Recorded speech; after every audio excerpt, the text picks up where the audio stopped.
Assalamualaikum warahmatullahi wabarakatuh. Pada pertemuan ini kita akan berdiskusi tentang kesetimbangan, stoichiometri, dan aplikasinya dalam reaksi kimia. Seperti yang pernah kita diskusikan sebelumnya di kuliah terdahulu, ya, bahwa alam ini itu telah diciptakan dalam keadaan setimbang, diletakkan prinsip-prinsip dasar kesetimbangan, ya, dengan desain yang cerdas dan tidak ada cacat. Sehingga upaya apapun atau perubahan apapun terhadap kompartemen-kompartemen alam ini akan menyebabkan sistem alam membentuk kesetimbangan baru. Dan seringkali pergeseran kesetimbangan ini tidak siap kita hadapi, sehingga kita seringkali terlambat mengantisipasi dan menyebutnya sebagai musibah.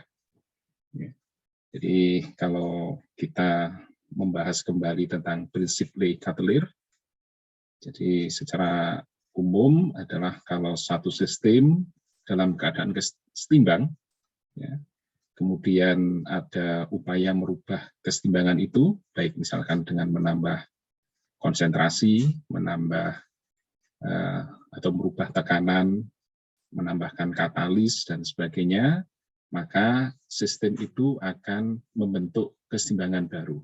Jadi merespon perubahan itu dengan bentuk kesetimbangan baru. Baik, di alam raya ini beberapa contoh yang sudah setimbang, ya, atau artinya bahwa semuanya setimbang, ya, dan kita mengambil beberapa contoh saja, seperti siklus air, siklus materi, siklus energi, ya, termasuk di rantai makanan, jaring makanan ini dalam rangka memenuhi kesetimbangan. Air satu contoh, ya, karena ada perbedaan temperatur, energi, maka air sebagian itu akan berfasa uap, berfasa gas, dan sebagian tetap berfasa cair. Ya. Keduanya ini selalu mematuhi hukum kesetimbangan, hukum perbandingan yang tetap. Ya. Nanti yang berfasa gas karena ada perubahan kondisi, terutama suhu dan tekanan di bagian atas, maka nanti terjadi kondensasi. Ini pun jumlah yang terkondensasi itu memenuhi hukum kesetimbangan tertentu. Nanti setelah terkondensasi, terkumpul oleh inti hujan, biasanya karena adanya das partikulat, ya, nanti terjadi hujan, dan ketika sampai ke permukaan bumi, sebagian terinfiltrasi atau masuk ke dalam tanah, sebagian akan run off.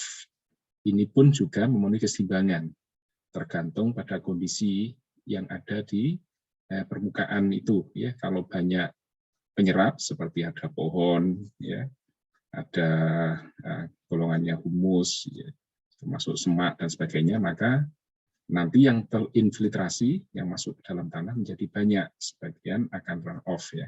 Tapi kalau yang ketika hujan itu turun, permukaannya tandus atau gersang, ya, atau tidak ada pohon, maka nanti yang masuk ke dalam tanah menjadi lebih sedikit, yang run off menjadi lebih banyak. Dan ini juga tetap mematuhi hukum kesetimbangan. Baik, ya. Yang kedua ada konsentrasi garam laut yang konstan. Bahwa kalau kita nanti, atau mungkin saudara pernah belajar tentang hasil kali kelarutan atau KSP, maka seluruh garam atau seluruh mineral itu punya nilai KSP tertentu, ya, baik untuk logamnya, kation maupun anionnya, agar dia setimbang di larutan. Kalau lebih dari itu, maka akan mengendap nilainya. Tapi kalau kurang dari itu, maka dia larut. Nah, konsentrasi garam laut ini konstan. Ini pun juga mematuhi hukum kesetimbangan kelarutannya. Ya. Makanya tidak pernah ada laut itu sampai garamnya terlalu tinggi, misalkan lebih dari berapa ya, 3%, ya, lebih dari 4% atau 5% itu tidak akan terjadi. Kemudian komposisi atmosfer ini juga memenuhi kesetimbangan tertentu yang sudah ditetapkan, sehingga nanti kalau ada tambahan zat, atmosfer menjadi tercemar. Nah, tercemar itu baik di air, tanah maupun atmosfer, ini merupakan respon dari kesetimbangan ya kalau terganggu. Baik ya. Kemudian ada reaksi-reaksi alam seperti korosi, oksidasi dan sebagainya ya. Pernah saya bahas di kuliah sebelumnya bahwa biji besi itu merupakan contoh zat yang setimbang di alam dan stabil ya. Jadi artinya hampir semua bentuk mineral yang asli ada di alam itu betul-betul paling stabil. Nah, dia punya tingkat energi yang paling rendah. Kemudian manusia mencoba untuk mengekstrak, ya, kemudian melelehkan, memurnikan sehingga menjadi besi batang, ya, besi batangan itu seperti besi-besi yang kita lihat sebagai pagar dan sebagainya. Nah, secara prinsip posisi energinya itu menjadi lebih tinggi karena proses itu memasukkan energi yang banyak untuk memisahkan atau menurunkan tingkat oksidasinya menjadi Fe0. Nah, karena dia pada posisi energi yang tinggi, maka dia cenderung untuk kembali ke keseimbangan aslinya, ya, ke bentuk aslinya di alam, menjadi oksida besi lagi. Nah, proses kembali dari besi menjadi oksida besi yang lebih stabil ini dinamakan korosi. Ini juga contoh dari keseimbangan alam. Nah, di dalam ilmu kimia kita pernah juga nanti atau kita akan membahas tentang stoikiometri. Jadi stoikiometri itu hubungan kuantitatif antara zat-zat reagen, zat yang bereaksi, ya, dengan perbandingan tertentu menghasilkan zat-zat hasil reaksi. Jadi selalu dalam perbandingan tertentu. Ya, perbandingan ini yang dinamakan stoikiometri. Jadi, nah kalau kita membahas stoikiometri tidak lepas dari persamaan reaksi kimia. Jadi maknanya apa? Bahwa persamaan reaksi kimia itu hanya menyatakan hubungan jumlah atau kuantitas zat yang bereaksi saja. Ya, jadi contoh misalkan ada H2 ditambah O2 menjadi H2O. Ya, itu nanti saudara bisa menyetarakan, ya, misalkan 2H2 ditambah O2 menjadi 2H2O. Itu artinya bahwa untuk menghasilkan 2 mol H2O, maka perlu ada 2 mol H2 dan 1 mol O2 yang bereaksi. Jadi yang bereaksi ini dinyatakan sebagai persamaan reaksi, yang tidak bereaksi ya tidak. Ya. Jadi jangan dipahami bahwa nanti 2 mol H2 ditambah dengan 1 mol O2 menjadi 2 mol H2O. Tidak, ya, karena belum tentu yang 2 mol itu reaktan itu bereaksi semua. Tetapi kalau saudara berfokus pada hasilnya, ya, misalkan 2H2O, 2 mol H2O, itu pasti dihasilkan dari 2 mol H2 dan 1 mol O2. Ya, jadi kalau hasil itu sudah pasti dari reaktan. Tapi kalau reaktan saudara reaksikan belum tentu semuanya menjadi hasil. Itu yang harus saudara pahami di reaksi kimia dan stoikiometri. Jadi artinya bahwa stoikiometri itu hanya menyatakan yang bereaksi saja. Ya. Baik, ya. Kemudian nanti ada kajian juga di kuliah biasanya tentang kinetika dan termodinamika. Ya, kalau persamaan reaksi, kemudian perbandingannya kita bicara tentang stoikiometri, sedangkan kinetika nanti kita belajar tentang jalur reaksi. Kemudian berapa lama reaksi itu berlangsung. Dan energinya butuh berapa atau menghasilkan berapa. Nah, itu nanti kajian kinetika dan termodinamika. Baik, di sini ada contoh reaksi H2 dengan I2 itu menjadi 2HI. Ya, jadi kembali saya ingatkan bahwa kalau dalam reaksi ini dihasilkan 2 mol HI, itu artinya ada 1 mol H2 dan 1 mol O2 yang bereaksi. Tetapi kalau pertanyaan dibalik, Kalau saya punya 1 mol H2 dan 1 mol O2 direaksikan, berapa HI yang dihasilkan? Apakah 2 mol atau kurang dari 2 mol? Ya, jadi jawabannya benar adalah kurang dari atau sama dengan 2 mol. Ya, karena bisa jadi semuanya bereaksi, bisa jadi tidak. Ya. Kalau tidak bereaksi semua, maka hasilnya walaupun 1 mol HI H2 ya ditambahkan dengan 1 mol I2 belum tentu hasilnya 2 mol HI ya. Jadi ini ya. Jadi pada reaksi di atas ini ya diperoleh susunan yang tetap. Susunan ini yang dinamakan stoichiometri. Ya. Baik, gitu. Nah, ini satu contoh ya, satu contoh melanjutkan reaksi HI ya, H2 dengan I2 menjadi HI. Ini ada 3 macam percobaan. Saya kira 3 ini mungkin sudah cukup atau mungkin belum cukup, nanti tergantung di lab ya. Kita lihat ya, percobaan 1 di sana ada H2 dan I2 sebagai reagen. Ya, artinya kita punya wadah, kemudian dimasukkan H2, dimasukkan I2 dalam jumlah mol yang sama. Di awal reaksi belum terbentuk HI. Tapi nanti dengan berjalannya waktu, karena reaksi ini reaksi yang cukup cepat, ya, maka terbentuk HI sampai pada kondisi tertentu. Ya, kondisi tertentu, kondisi yang HI itu makin lama makin tidak bertambah atau menjadi konstan. Sementara H2 dan I2 karena bereaksi dia turun sampai suatu saat juga konstan. Nah, kalau ini konstan dan ini masih ada sisa, jangan HI juga konstan walaupun jadi produk, maka ini menjadi waktu kesetimbangan. Nah, di setimbang ini H2 dan I2 itu tetap terkonversi menjadi HI. Tetapi HI yang terbentuk itu bisa juga nanti terurai kembali menjadi H2 dan I2. Dan ini punya perbandingan tertentu. Ya, perbandingan HI dan H2 I2 itu pada angka tertentu. Ini contoh pertama ya. Contoh kedua, yang dimasukkan dalam vessel atau reaktor itu adalah HI-nya. Sedangkan H2 dan I2 tidak ada di awal. Ya. Maka ini membuktikan bahwa reaksi itu bisa balik ya. Maka HI itu akan terurai menjadi H2 dan I2 sampai pada kondisi perbandingan tertentu.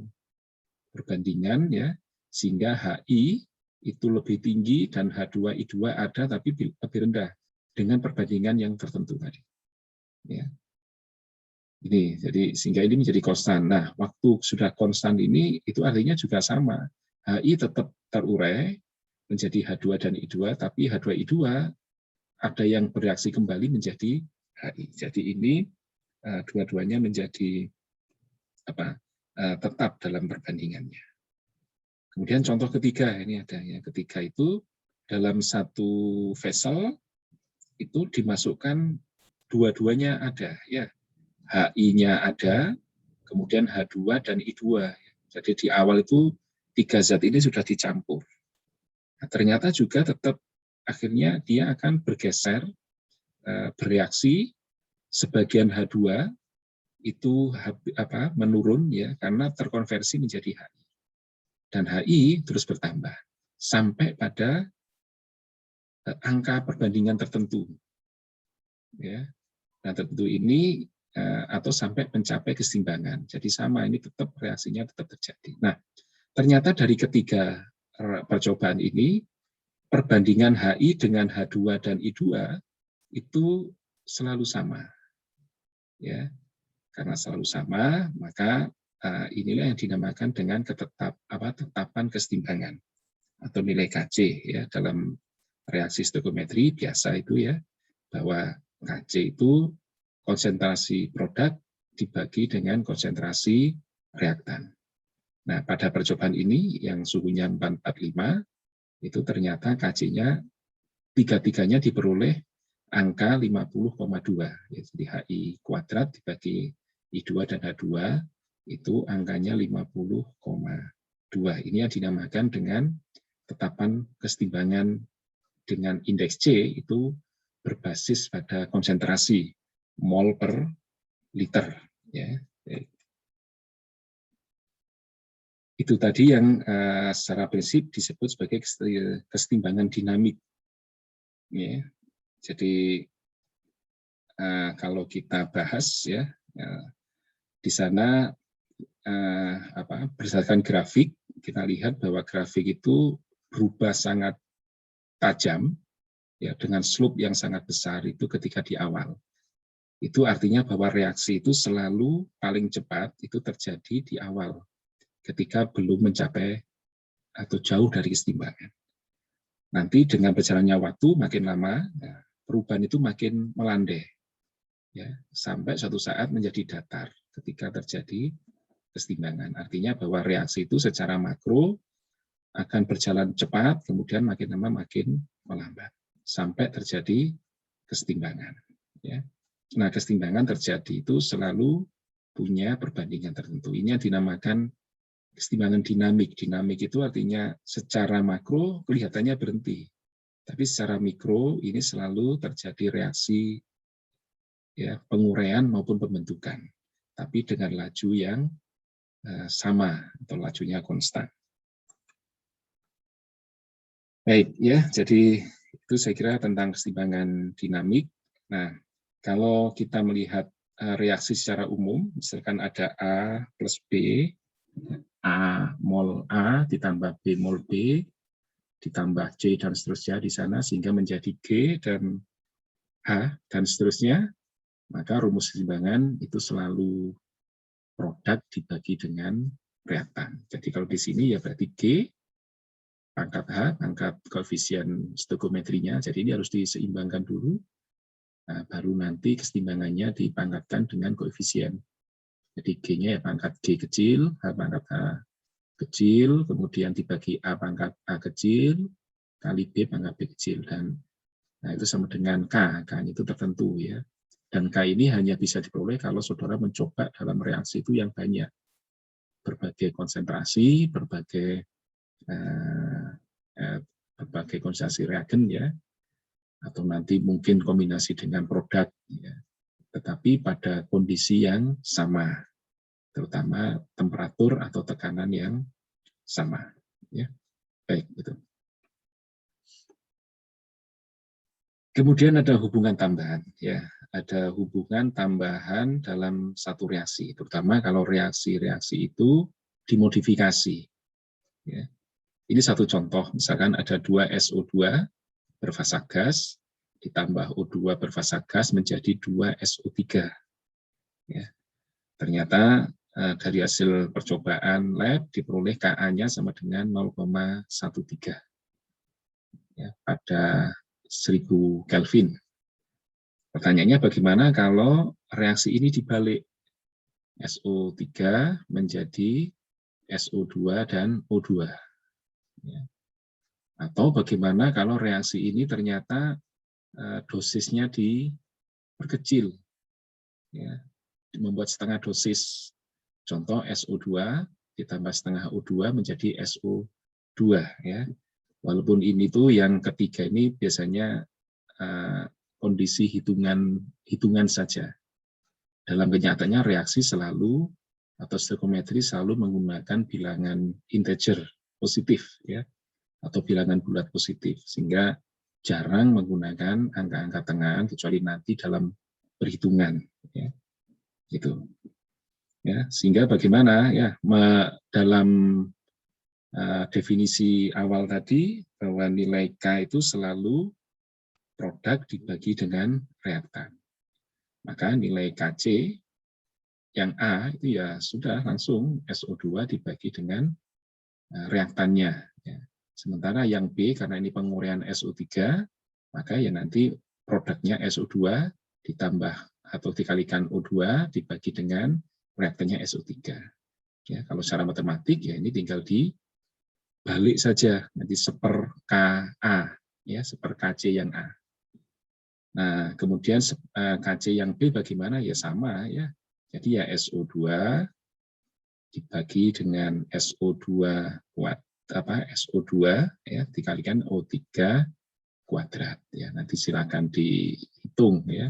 Nanti jadikan ini jadikan ini pangkat 2 Ya, pangkat 2 itu kan jadi Ka, sehingga nanti ini menjadi akar. Ya kan tinggal begitu saja. Ya. Tapi ini nanti secara hitungan ya, kalau kenyataannya biasanya menggunakan yang atas ini. Baik, ya. Kemudian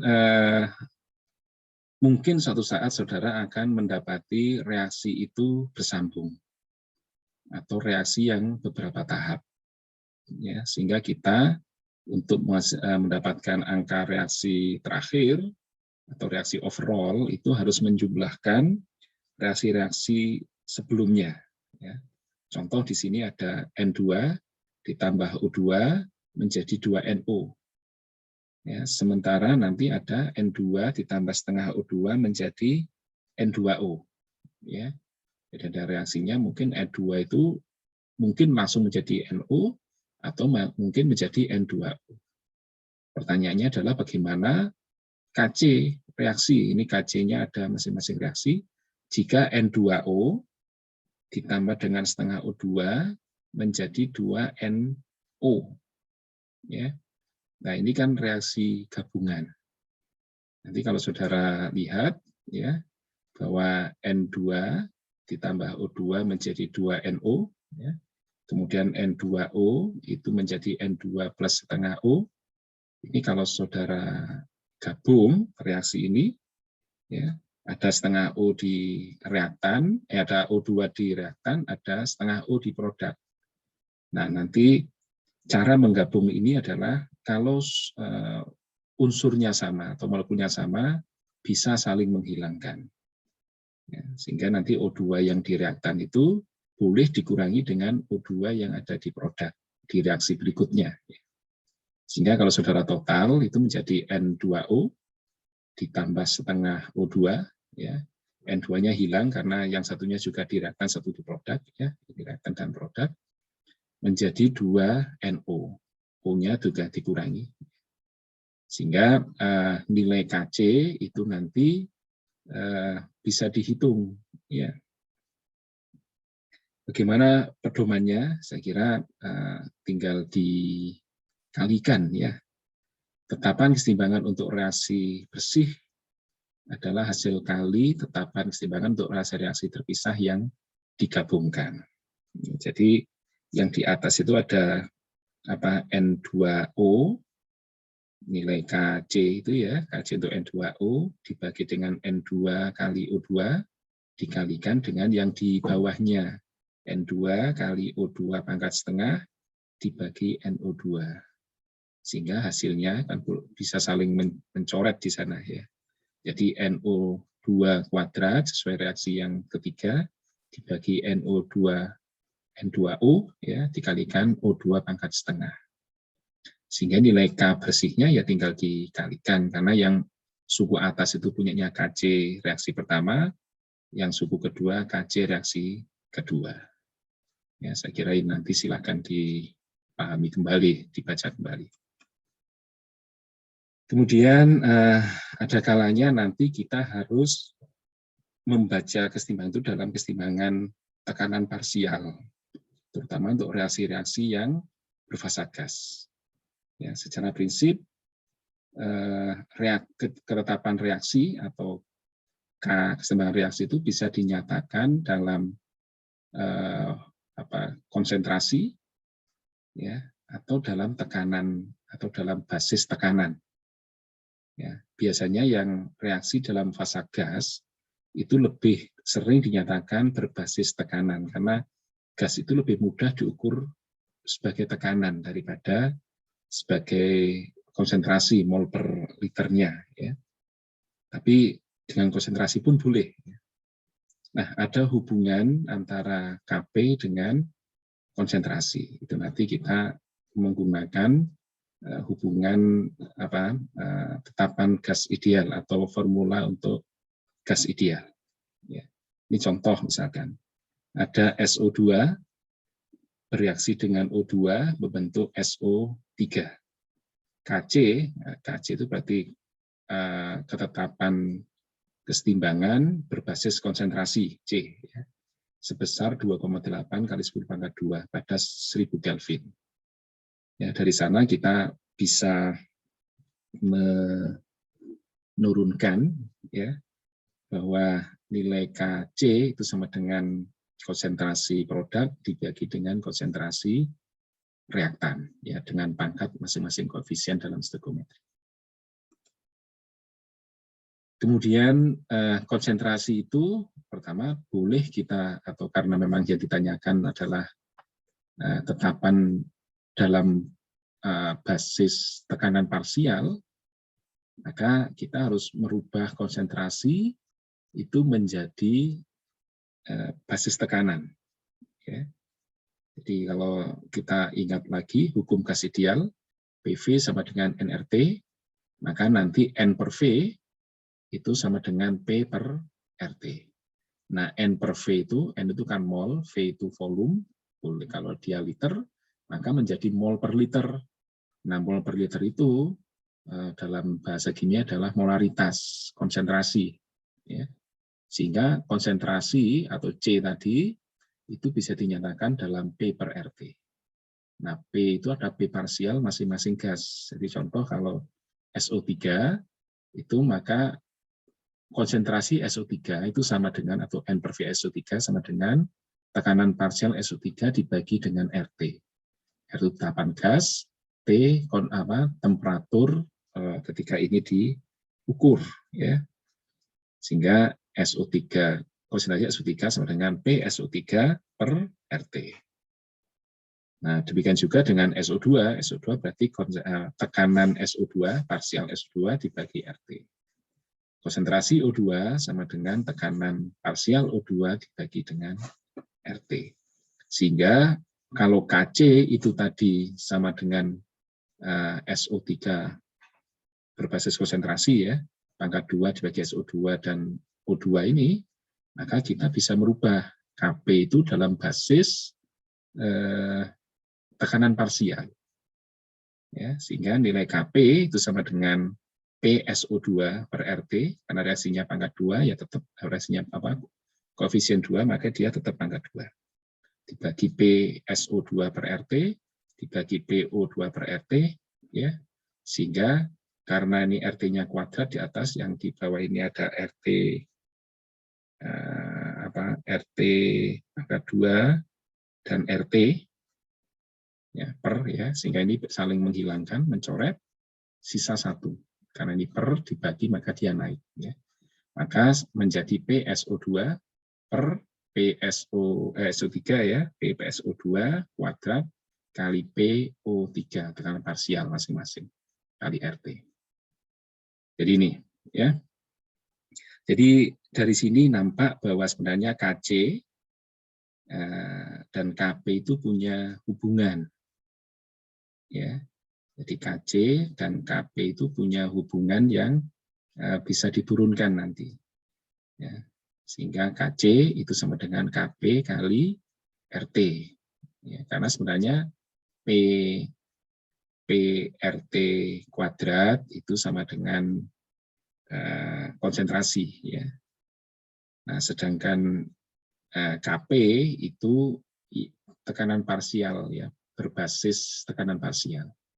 Sehingga sebenarnya Kc ini itu sama dengan Kp ya, dikalikan dengan RT.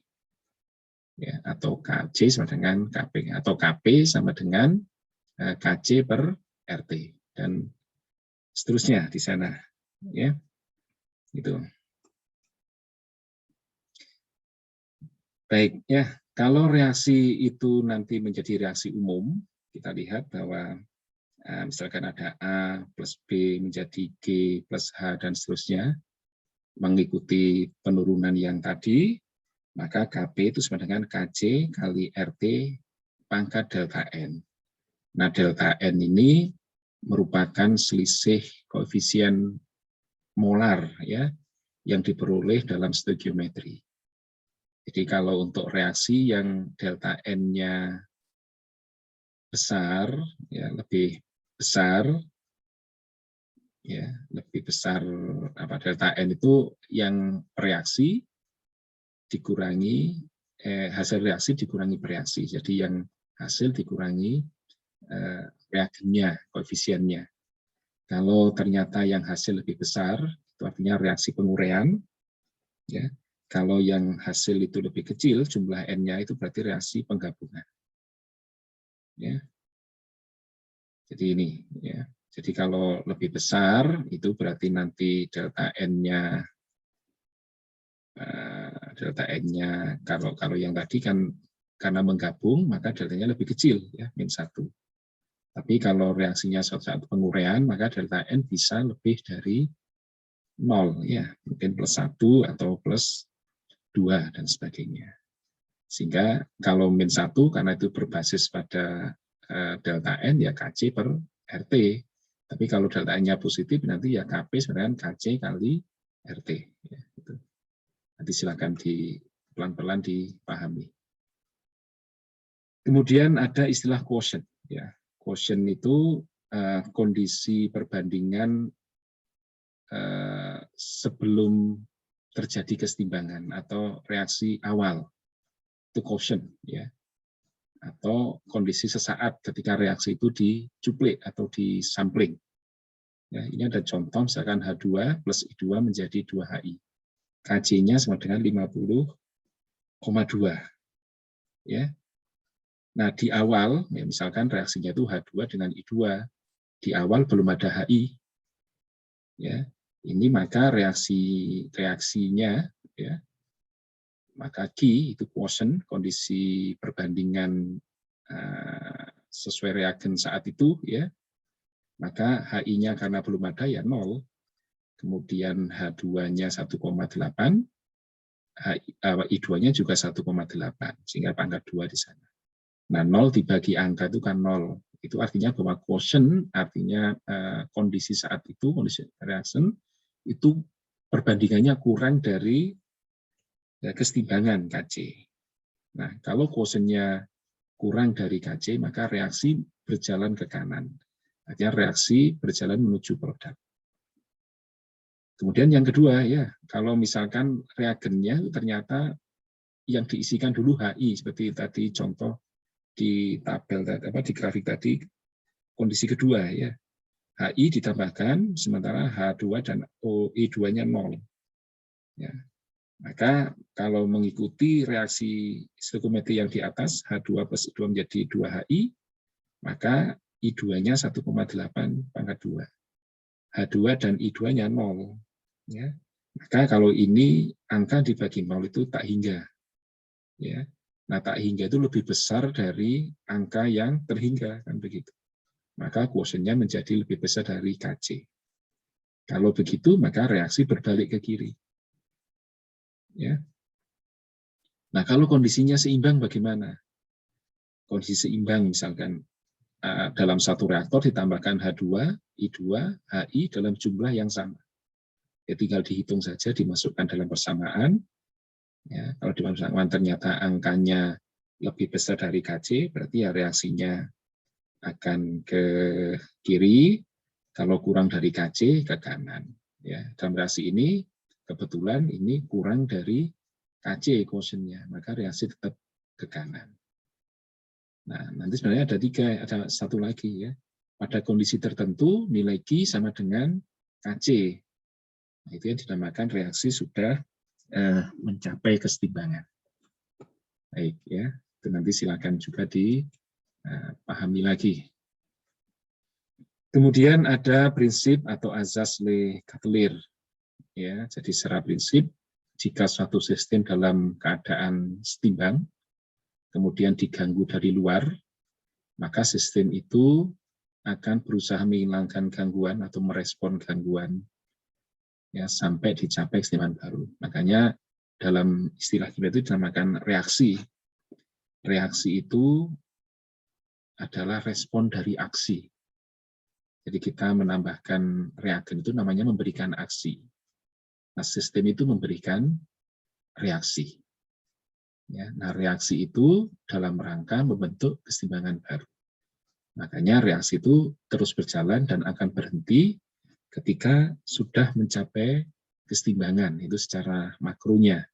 Walaupun secara mikro itu tetap terjadi reaksi yang bolak-balik. Jadi sebenarnya reaksi itu Ya karena respon dari aksi yang diberikan. Makanya orang itu kan ada yang reaktif. Nah, itu berarti ada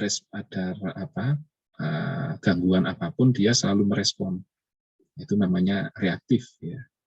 Ini juga sama, sistem itu hanya merespon saja dari aksi yang diberikan. Nah, aksi itu atau gangguan itu bisa tekanan, ya, berubahnya tekanan, berubahnya suhu, atau berubahnya kuantitas komponen zat yang terlibat dalam reaksi atau konsentrasi. Ya.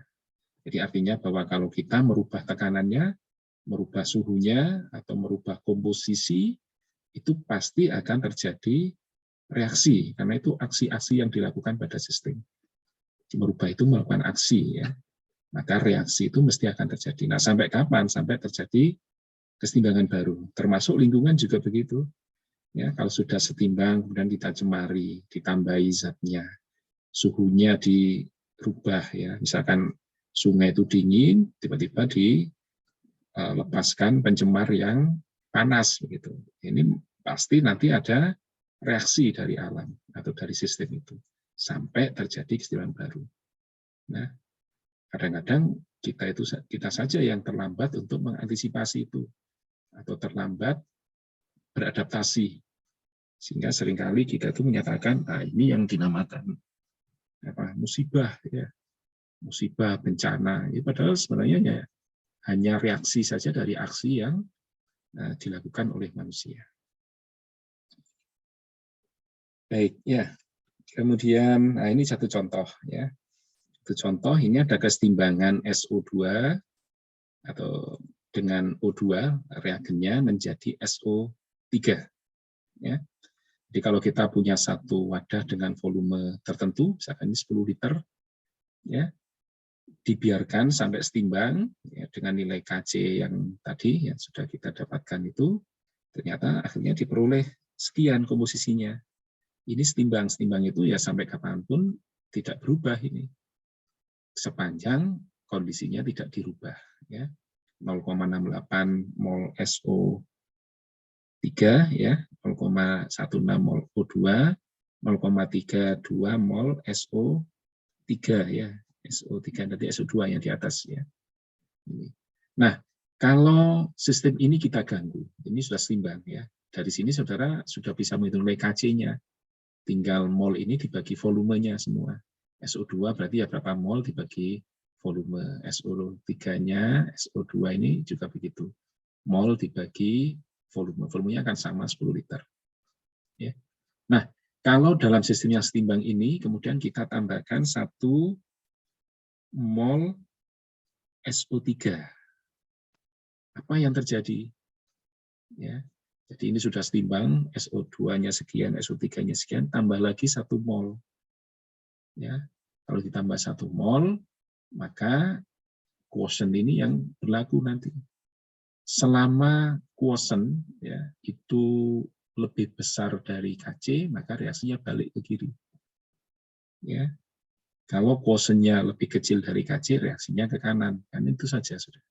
Nah, karena yang ditambahkan produk di sini SO3, maka sebenarnya SO2 menjadi naik. SO3 ya, jadi naik sehingga quotient-nya nanti akan lebih besar dari Kc karena Kc-nya sudah seimbang. Setimbang ini. Maka reaksi itu akan menggeser ke arah pembentukan SO2 dan 2. Sampai kapan? Ya sampai terjadi kesetimbangan baru. Sampai komposisinya kalau dihitung kembali sama dengan Kc.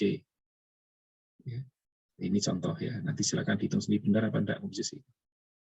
Jadi silakan dimasukkan dengan reaksi stoichiometri itu nanti mesti ketemu itu ya.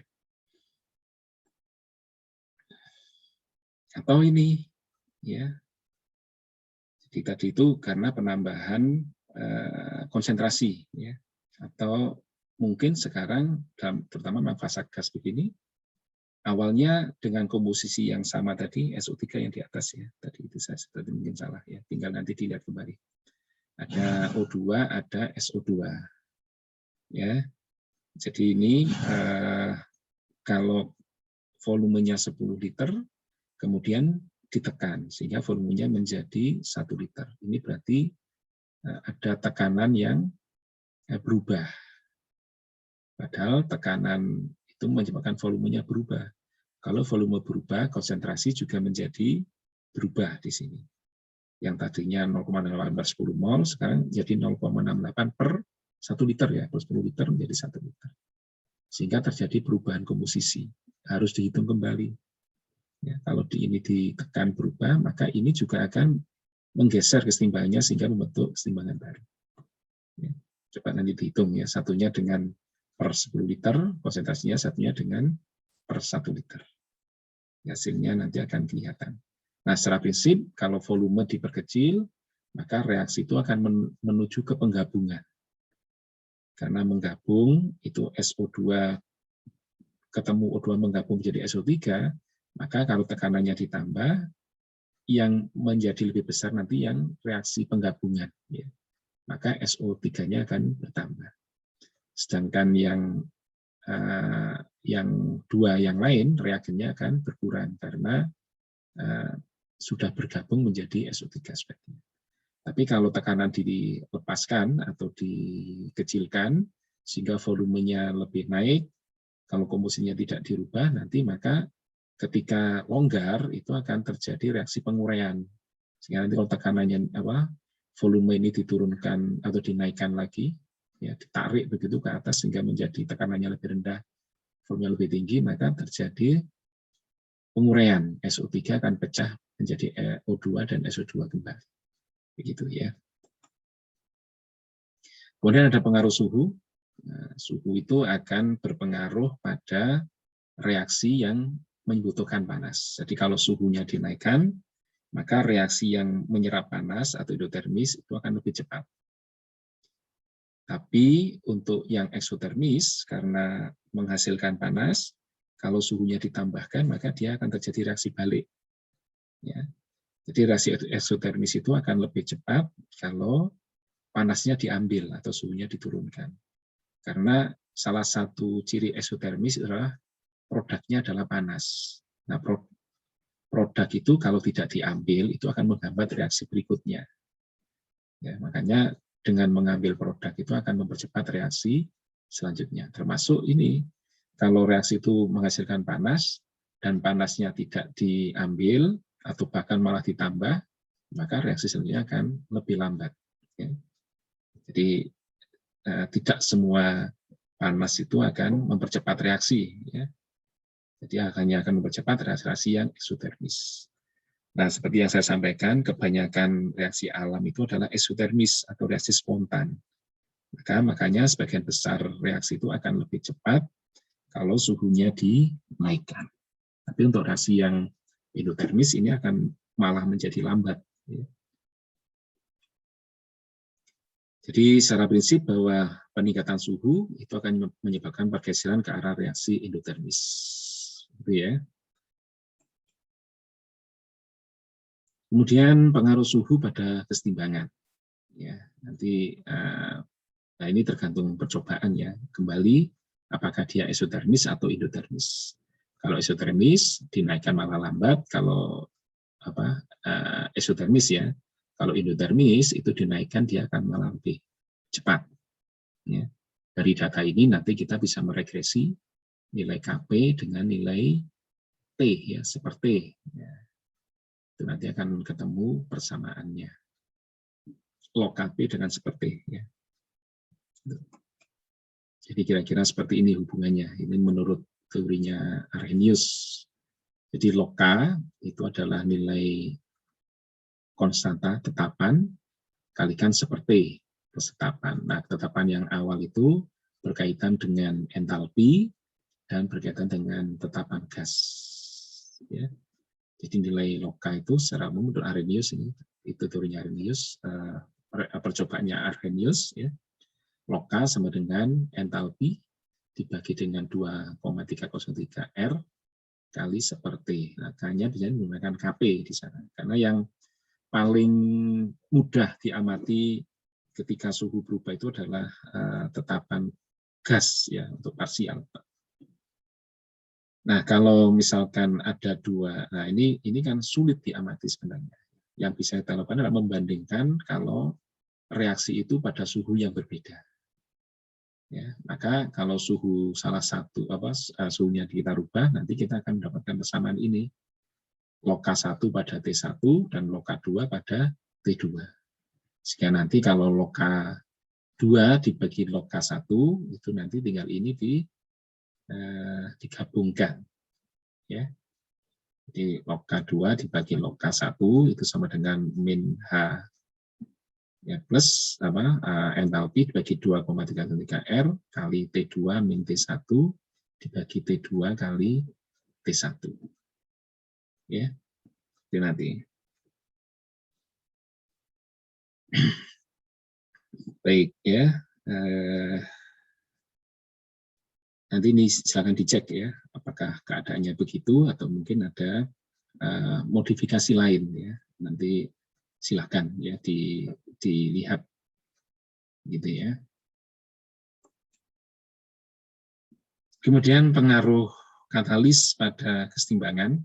Jadi katalis itu adalah zat yang atau kondisi boleh ya yang digunakan untuk mempercepat reaksi. Ya.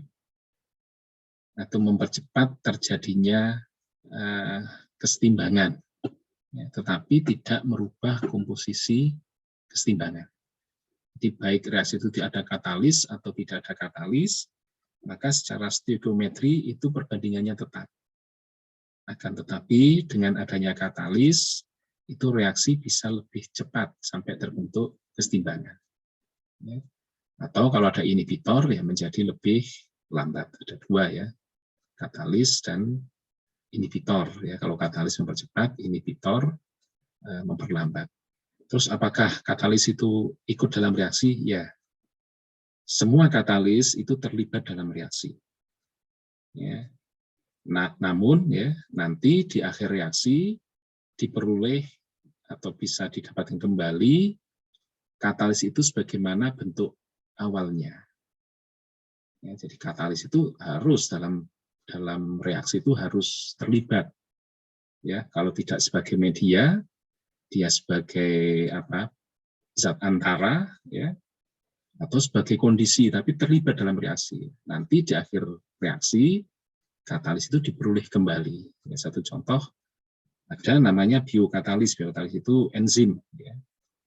Enzim itu biokatalis, mempercepat reaksi metabolisme, reaksi sel. Ya. Dan enzim itu selalu berubah, selalu berganti yang baru. Karena yang reaksi menjadi produk sebenarnya, tapi dalam reaksi itu selalu terbentuk enzim yang lebih baru, ya. Atau di akhir reaksinya selalu ada enzim yang sama dengan di awal. Ya, jadi sebenarnya ikut. Ya. Makanya enzim yang kita peroleh walaupun sama-sama misalkan enzim talase atau apa itu ya. Itu mulai bayi sampai besar begini ya itu sudah berubah enzimnya. Ya, tapi selalu tetap dalam bentuk enzim yang sama. Baik, nanti bisa didiskusikan itu ya. Baik, itu tentang stoikiometri dan kesetimbangan reaksi dan prinsip Lee-Catellier. Ya. Kemudian ada asam basa, ya, balance ya, kesetimbangan asam basa dan imbalance. Imbalance itu ya tidak balance sehingga nanti kita harus membalanskan. Ya. Ini nanti ada pembahasan khusus sebenarnya, ya. Tapi ini ada pendahuluannya. Mesti yang saudara pahami bahwa pH itu min log H+. Jadi min log konsentrasi H+. Konsentrasi H+ itu berkaitan dengan protonasi atau derajat aktivitas. Sehingga nanti mungkin ada asam lemah, asam kuat, nah itu tergantung derajat ionisasinya atau derajat protonasinya. Ringnya itu 0 sampai 14, saya kira sudah kita pahami ya. Jika H+-nya tinggi, maka dinamakan larutannya asam atau asidik, pH-nya kurang dari 7. Kalau H+-nya terlalu rendah, larutan itu basah atau alkalin, pH lebih dari 7. Kalau pH-nya 7, dia dinamakan netral karena seimbang antara H+ dengan OH-. Itu nanti tetapan disosiasi air ya. Ini beberapa contoh ya zat atau material yang punya pH pada kondisi tertentu ya, ada yang asam, ada yang basa dan sebagainya. Nanti silakan diperhatikan sendiri. Ya, termasuk ini. Ini saya kira masalah konsentrasi ion hidrogen dan pH hubungannya ya. Baik ya, mungkin nanti sebagai bahan latihan atau bahan untuk memperdalam kemampuan saudara, ya, coba kalau ini nanti dijawab ya, kalau ada saya punya 1 mol HCl, kemudian saya larutkan dalam 1 liter air, sehingga konsentrasinya 1 mol per liter, itu pH-nya berapa? Kemudian kalau saya larutkan lagi 1 mol HCl ke dalam 1 juta liter air, artinya bahwa 1 per 10 pangkat 6. Itu pH-nya berapa? Ya, atau 0,00001 ya, nolnya. Atau kalau pH-nya itu HCl, tadi 1 mol, saya larutkan dalam 1 miliar liter air. Itu pH-nya berapa? Coba nanti dihitung ya, nanti kita diskusikan pada pertemuan selanjutnya. Kemudian ada kesetimbangan itu pelarutan dan pengendapan. Jadi endapan itu sangat penting di teknik lingkungan, ya, terutama nanti kalau saudara mengolah limbah yang berbasis pada zat-zat yang bisa mengendap, ya, seperti logam, pencemaran logam, logam berat, ya, kemudian mungkin fasa-fasanya oksida, ya, golongan oksida itu ya, misalnya logam, atau mungkin nanti ketika saudara bekerja dengan pengendapan 1, pengendapan 2, ya. Itu ya. Jadi endapan itu adalah materi yang memisah dari larutan sebagai fasa yang lebih padat. Nah, endapan itu nanti karena memang dia punya fasa lebih padat atau lebih berat, itu nanti atau ukurannya lebih besar ya, nanti bisa dipisah dari larutan dengan cara sedimentasi menggunakan gravitasi. Kemudian mungkin dengan filter, ya, kalau ukuran pori, jadi pori filter harus lebih kecil dari pori sedimen atau partikel, ya.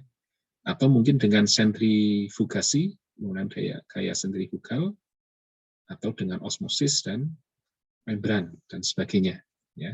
Itu nanti tahap lanjutnya dalam pengolahan. Nah, secara kimia endapan itu terbentuk bagaimana? Ya, bagaimana terbentuk endapan? Sebenarnya ini merupakan kesetimbangan komposisi saja, ion-ion yang bisa larut. Kalau jumlah ion yang bisa larut itu melebihi hasil kali kelarutannya, atau melebihi KSP-nya, maka itu akan mengendap. Tapi kalau jumlah ion yang terlarut itu kurang dari KSP, maka dia akan tetap dalam fasa terlarut. Ya. Nah, KSP itu sangat dipengaruhi oleh suhu, kemudian mungkin perubahan pelarut, dan adanya ion sekutu. Ya, itu nanti bisa diperdalam ya. Dan suhu itu lebih banyak dia sebagai, terutama ini sama dengan reaksi sebenarnya. Kalau dalam pelarutan itu dia endotermis, maka dipanasi, menaikkan suhu itu mempercepat kelarutan. Tapi kalau dalam pelarutan itu dia eksotermis, nah maka pemanasan itu justru akan memperlambat pelarutan. Itu contoh begini, kalau saudara melarutkan garam, ya, kebanyakan garam itu larutnya endotermis, artinya tinggal dicek saja. Kalau saudara punya garam, masukkan air, airnya sudah diaduk, nah ketika garam itu larut, suhu air dia menjadi lebih rendah atau lebih tinggi, panas atau dingin. Kalau panas itu berarti eksotermis, kalau dingin dia endotermis. Nah, cirinya begitu ya. Kalau dalam larut dia itu makin dingin atau endotermis, maka saudara panasi makin cepat. Tapi kalau reaksi pelarutan itu eksotermis, contohnya misalkan saudara melarutkan NaOH. NaOH itu kita dilarutkan, suhunya menjadi panas. Ya. Dia larut menjadi Na plus dan OH-, tapi suhu larutan menjadi panas. Itu eksotermis. Nah, kalau itu saudara panasi, maka pelarutan NaOH itu jauh menjadi lebih lambat. Ya, itu. Atau kepolaran, ya, kadang-kadang zat atau bahan itu akan mengendap karena pelarutnya berubah, ya. Mungkin dari air kemudian dimasukkan ke dalam minyak misalkan, ini menjadi mengendap nanti. Atau adanya ion-ion sekutu, ion-ion yang sama-sama bisa mengendap dengan itu. Ya, baik.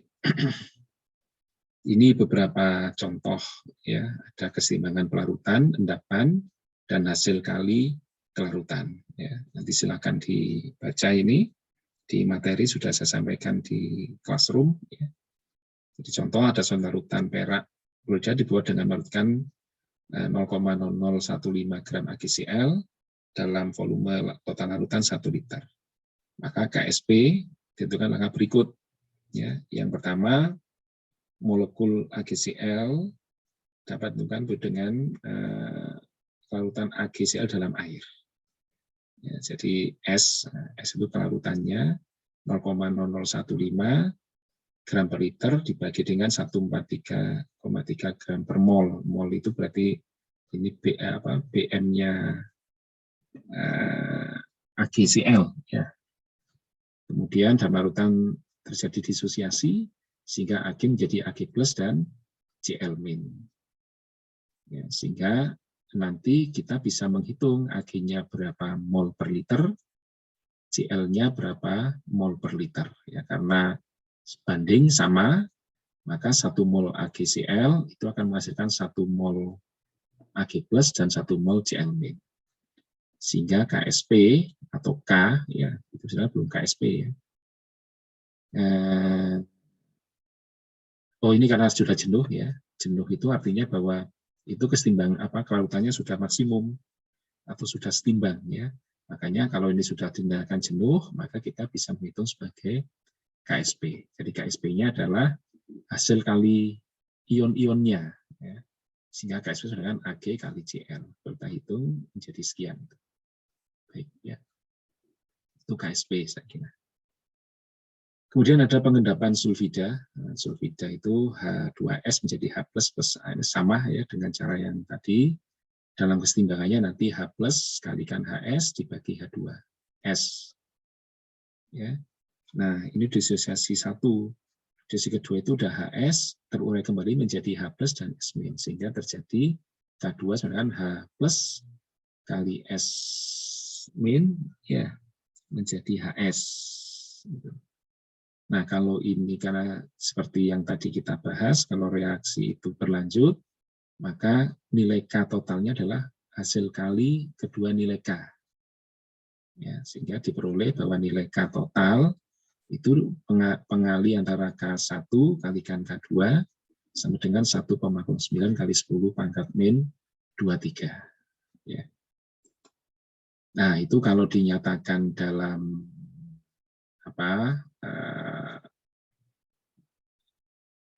dalam bentuk power ya atau log ya, min log itu min log S atau PS, nah, itu diperoleh ini ya. Jadi kalau misalkan dalam larutan jenuh itu ini dalam riset ya, dalam penelitian H2S adalah 0,1 molar ya, maka nanti ada hubungan antara S dengan H ya, jadi S sama dengan 10 pangkat min 23 per H plus kuadrat. Nah, ini kalau dilogkan menjadi min log S sama dengan min log dalam kurung 10 pangkat 23 per H plus pangkat 2. Ini kalau dinyatakan dalam persamaan lebih mudah adalah PS sama dengan 23 min 2PH. Ya, ini kalau digrafikan begini. Ya. Ini pH-nya asam, ini PS-nya. Konsentrasi min log konsentrasi S-nya. Ya, artinya kalau keasamannya dinaikkan, pH dinaikkan, maka PS-nya akan makin turun. Nah, ini untuk apa? Ini biasanya untuk pengendapan logam-logam menggunakan H2S. Ya. Ini contoh ya di buku Vogel, diketahui larutan mengandung CuSO4 dan MnSO4. Jika larutan ini diasamkan ya, hingga pH-nya 0, kemudian dijenuhkan dengan gas hidrogen sulfida H2S. Itu yang A. Yang B, jika larutan awal tambahkan amonium sulfida sehingga pH menjadi 10. KSP, CuS, dan MnS masing-masing 1/44 dan 1,4 kali 10 pangkat 15. Nah, dari penjelasan itu, saudara bisa menggunakan grafik hubungan antara pH dengan PS. Nah, kalau sudah ketemu PS, nanti kita bisa menghitung S. Terus nanti S-nya. Ya, kalau sudah S-nya dihitung, nanti CU-nya bisa kita masukkan di sana. Ya. Maka CuS, nah, CU kali S itu menjadi nilai untuk KSP, ya, untuk membandingkan dengan KSP-nya CuS. Kalau CU dikalikan S itu melebihi KSP, maka dia mengendap. Ya. Tapi kalau posisi CU dan S yang dikalikan di sini itu kurang dari KSP, maka dia terlarut. Ya. Demikian juga nanti dengan ketika ditambahkan amonium sulfida, karena yang dipentingkan adalah S-nya saja, jadi tinggal dihitung lagi, pH-nya 10, S-nya berapa. Ya, itu saya kira nanti jelas.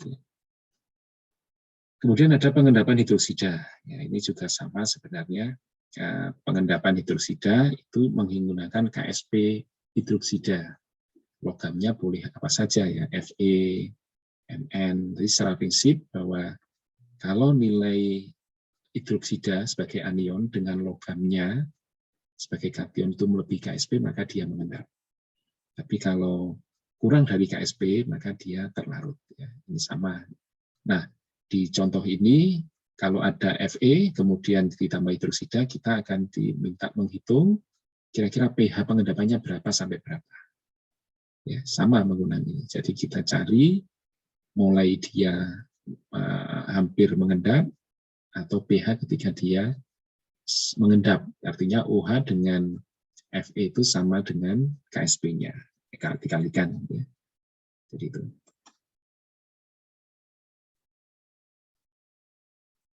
Ya, jadi untuk Fe dan OH itu kira-kira pada pH 3,9 itu telah mengendap sempurna. Logam lain bagaimana? Ya tinggal nanti dihitung. Kalau sudah menghitung dengan nilai KSP masing-masing, silakan dicari. Saudara akan mendapatkan tabel seperti ini, ya. Sehingga sebenarnya kalau tabel ini cukup penting ya ketika sudah mengolah logam dalam air limbah. Jadi sebenarnya dengan saudara mengatur pH, nah, yang di arsen ini berarti pH pengendapannya.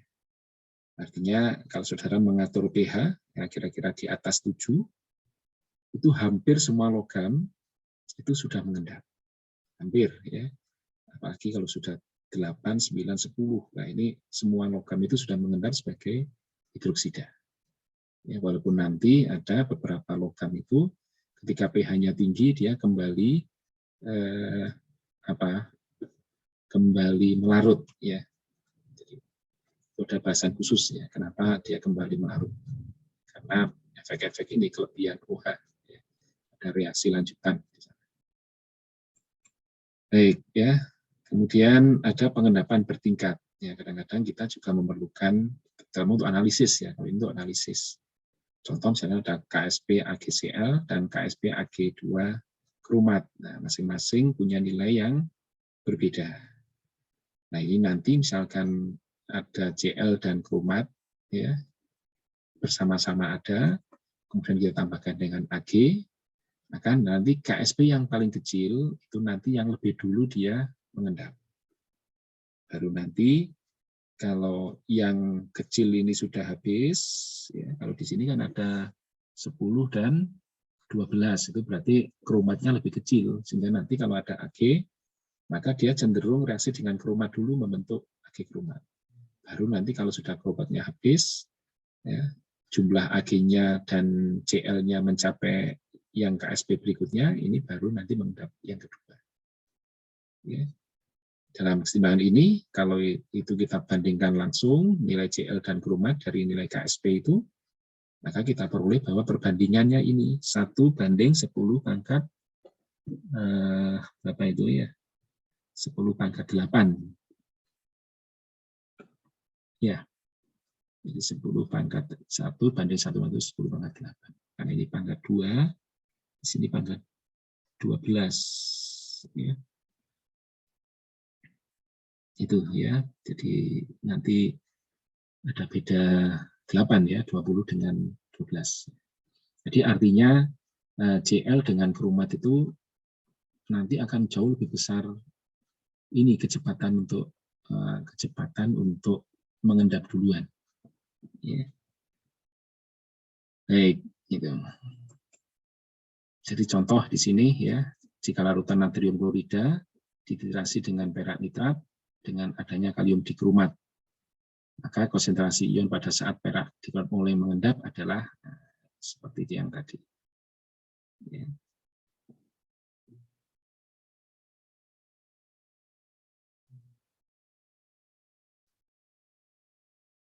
Ya, nanti dengan perhitungan ini saudara bisa mendapatkan ya ketika terjadi dikromat itu mengendap karena dia punya KSP lebih kecil, maka perbandingan CL dan kromat itu ini ya. Jadi hampir pengendapan itu benar-benar hanya dengan dikromat saja ya, dengan CL terlalu kecil ya, karena ketika mengendap CL-nya hanya sepangkat min 6 ya, 4,28 per 1 juta mol per liternya ya, jadi bisa diabaikan. Artinya Ag itu akan terdeteksi dengan baik ketika kromat itu sudah mengendap ya dengan kromat. Baik. Itu ya. Kemudian beberapa reaksi saya kira nanti ini tambahan ya, ada reaksi kombinasi, ada komposisi, ada replacement, ada double replacement, ada combustion, ada redox ya. Nanti beberapa kuliah berikutnya akan kita bahas lebih detail. Ada stoichiometry, saya kira sudah saya jelaskan ya. Nanti kita bisa berbasis stoichiometry itu nanti membahas tentang atomic mass ya, berat atom, ada konsep mol, ada molar, ada persen komposisi ya untuk gas atau fraksi mol nanti. Ada bagaimana menentukan formula, bagaimana menulis reaksi, bagaimana menginterpretasi persamaan keseimbangan, ya, kemudian reaksi stoichiometri dan perhitungannya. Ya. Itu saya kira ini mengulang yang tadi ya, jadi stoichiometri itu hanya menyatakan yang bereaksi saja berbasis pada hukum konservasi massa. Jadi itu untuk ngecek nanti ya, apakah perbandingan atau komposisinya benar dalam perhitungan stoichiometri. Yang pertama saudara harus memahami ini bahwa reaksi apapun itu mengikuti hukum konservasi massa, kekekalan massa. Jadi massa sebelum reaksi sama dengan massa setelah reaksi total ya. Kemudian yang kedua konservasi elemen. Jumlah unsur atau jenis unsur dan jumlahnya reagen itu harus sama dengan jumlah unsur dan jenisnya di reaktan. Jadi ini harus balance. Yang ketiga nanti ada yang penting lagi adalah konservasi muatan. Jadi muatan di reagen harus sama dengan muatan di produk. Ya. Jadi ini, ya. Jadi itu saya kira ini mengulang saja. Ya. Yang penting lagi bahwa stoichiometri maupun reaksi itu hanya didasarkan pada reaksi yang terjadi. Ya. Dan ini juga konsep yang mesti saudara ingat tentang mol. Ya. Jadi satu mol itu sebenarnya adalah sejumlah partikel, baik atom, molekul, ion, apapun, sebanyak bilangan Avogadro. Jadi satu mol itu merupakan jumlah, ya, jumlah sebanyak 6,023 kali 10 pangkat 23 partikel. Ya. Itu satu mol. Nah, karena setiap atom atau partikel itu punya ciri yang berbeda, punya berat yang spesifik, maka nanti ada namanya mol gram ya, atau mol weight. Nah, 1 mol itu masing-masing gramnya bisa berbeda. Yang kita ukur kan, yang kita ukur itu bukan jumlah itu, tapi gramnya. Ya, beratnya yang bisa diukur. Makanya nanti ketemu 1 mol C itu 12. Ya. Artinya 12 gram setiap sejumlah ini, sejumlah 1 mol atau sejumlah bilangan Avogadro C. Ya. Itu namanya. Ya. Atau kalau dalam bahasa gas, 1 mol itu 22,4 liter, kondisinya STP, standar temperatur and pressure. Ya, jadi ini itu yang perlu diingat-ingat. Reaksi itu kan partikel dengan partikel. Artinya kalau 1 mol dengan 1 mol ya mestinya butuhnya 1 bilangan Avogadro bereaksi dengan sama 1 bilangan Avogadro, ya, 1 mol per mol. Kemudian cara membalancing ya atau menyatakan reaksi, saya kira silakan dibaca sendiri, ya, tidak terlalu rumit. Yang penting saudara harus ingat mengikuti hukum konservasi massa, mengikuti hukum konservasi unsur, ya, dan mengikuti hukum konservasi muatan.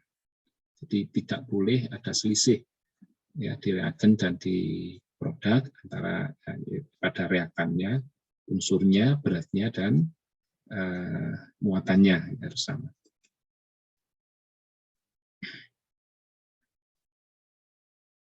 Ya, jadi ini saya kira mengulangnya. Beberapa contoh ini nanti silakan diselesaikan tentang stoichiometry.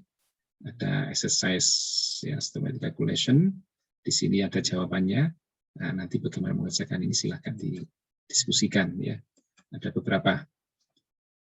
Nah, yang terakhir ada theoretical and actual percent yields ya. Theoretical yields itu hasil yang hasil teoritis ya atau hasil produk yang didasarkan pada perhitungan stoichiometry.